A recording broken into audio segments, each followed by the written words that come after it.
अस्सलाम वालेकुम जी फ्रेंड्स। आज का जो हमारा टॉपिक है वो है बॉर्डन ट्यूब या बॉर्डन गेज। हमारे पास टॉपिक आज का। हम लोगों ने चूँकि मेथड्स ऑफ एक्सपेरिमेंटल फिजिक्स की सीरीज़ को स्टार्ट किया हुआ है, तो इस सीरीज़ में हम इन टॉपिक्स पर पिछली वीडियोज़ में बात कर चुके थे। आज की वीडियो नंबर हमारे पास 8 है। ओके, तो नेक्स्ट वीडियो में हम इन टॉपिक्स पर बात करने की कोशिश करेंगे। तो आइए इसको स्टार्ट करते हैं। बिस्मिल्लाहिर्रहमानिर्रहीम सल्लल्लाहु तआला अला मुहम्मद सल्लल्लाहु अलैहि व आलिहि वसल्लम। तो जो मैम हमारे पास ये बॉर्डन गेज है या बॉर्डन ट्यूब है, इसका जो बेसिक पर्पज़ क्या है कि वो हम प्रेशर को मेजर करने के लिए ये गेज इस गेज को यूज़ करते हैं। अब इसकी जो डायग्राम है, डायग्राम मुख्तलिफ शेप्स की हैं, लेकिन जो सिंपलेस्ट डायग्राम है वो हम आपको पहले दिखाते हैं, फिर इसके बाद इस पर डिस्कस करते हैं।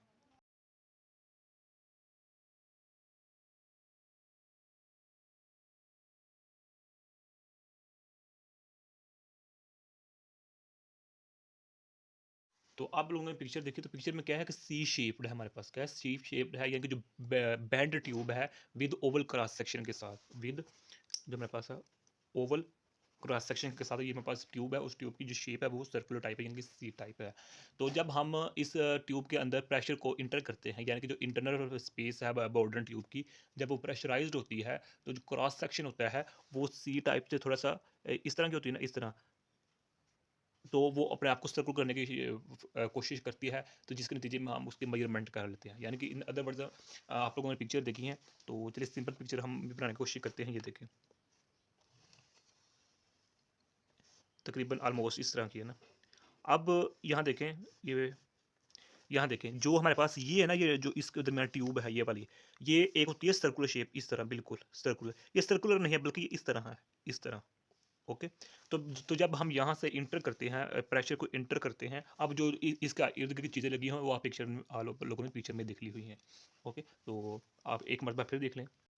तो बस मैं सिंपल बताने लगा हूँ कि जब हम इसके अंदर प्रेशर को इंटर करते हैं, एक्सर्ट प्रेशर इंटर करते हैं, तो क्या होता है कि जो हमारे पास ये शेप है ना, ये वाली शेप, ये शेप कोशिश करते हैं कि अपने आप को सर्कुलर फॉर्म में हो जाए, यानी कि जो ये है शेप, ये इस तरह की हो जाए।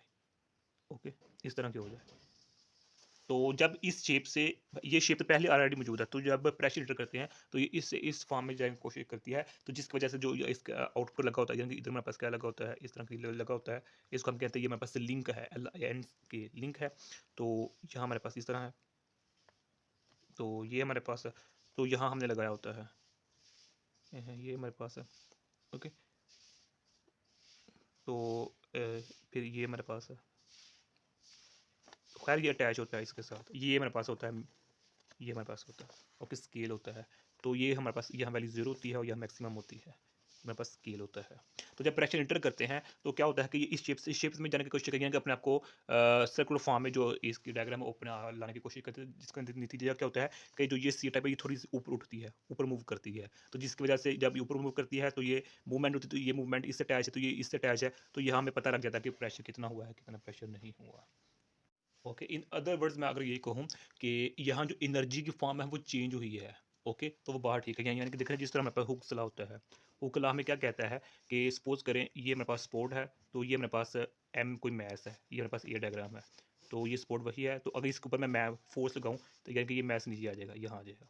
ओके, ये मेरे पास स्प्रिंग है, अब इस तरह होगा। तो अब क्या क्या है, इसके ऊपर मैंने फोर्स लगाई है, ये इसके ऊपर मैंने कोई वजन रख दिया हुआ है। अब यहाँ देखें कि यहाँ पोटेंशियल एनर्जी ज़्यादा है, और जब ये ज़मीन के साथ अटैच हो जाएगा ये बार, तो यहाँ काइनेटिक एनर्जी ज़्यादा, यानी एनर्जी है, इधर भी एनर्जी है, इधर भी एनर्जी है, लेकिन क्या है, फॉर्म चेंज हो गया बिल्कुल इसी तरह। जब इससे इसमें जाएगा, यानी कि अपने आप को थोड़ा अप मूव करेगा, ये सी टाइप का जो ट्यूब होगी, तो एनर्जी का फॉर्म चेंज होगा। खैर, ये लिहाजा जो बॉर्डन ट्यूब का में जो प्रिंसिपल होता है वो हुक्स लॉ से मिलता है। तो अब अगर हम बात करें कि इस जो बॉर्डन ट्यूब है इसका जो बेनिफिट वो क्या है, सबसे बड़ा बेनिफिट इसका ये है कि इसमें जो हम इलेक्ट्रिकल पावर को यूज़ नहीं करते, कोई भी किसी एक्सटर्नल इलेक्ट्रिक पावर की हमें इसमें कोई ज़रूरत नहीं होती। और सेकंड थिंग इसमें ये है कि इसका जो रिजल्ट होता है वो एक्यूरेट मेजरेबल होता है। ओके, और जो ये गेज थी ये 1849 1849 में जो फ्रेंच इंजीनियर थे हमारे पास, उनका उनका नाम था EUGEN, अल्लाह बेहतर जाने इसको आइगन पढ़ते हैं या आइन पढ़ते हैं। तो ये मेरे पास ये साइंटिस्ट थे, फ्रेंच साइंटिस्ट थे। तो इन्होंने ये डिवाइस को पेश की थी जिसका नाम बॉर्डन ट्यूब रखा हुआ था, पड़ा था। तो अगर देखा जाए कि जो इसके एंगल है, जो मेरे पास ये शेप जिस इस एंगल पर टर्न है, तो वो बाज़ बुक्स पर 250 लिखा है, और बाद गूगल सर्च पर पेपर्स पर 270 एंगल लिखा है, जिस एंगल पर आज मेरे पास ये सर्कुलर शेप के है अपने आप को अलाइन किए हुए है। तो अब अगर हम बात करें कि जो मेरे पास ये डिवाइस है, जो ये ट्यूब है, बॉर्डरिंग गेज या बॉर्डरिंग ट्यूब है, इसको हम प्रेफर क्यों करते हैं?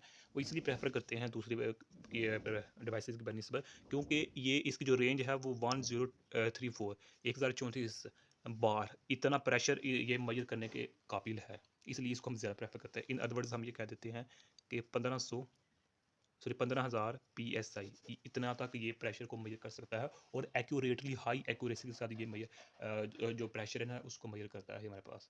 इवन कि अगर 2% भी हो ना, कुछ चेंजिंग हो, तो उसको भी ये डिटेक्ट करता है, ये ट्यूब, ये गेज। तो यही आज का हमारा इतना सा टॉपिक था। जज़ाकल्लाह खैर। नेक्स्ट वीडियो में हम जो डायफ्राम गेज पर हो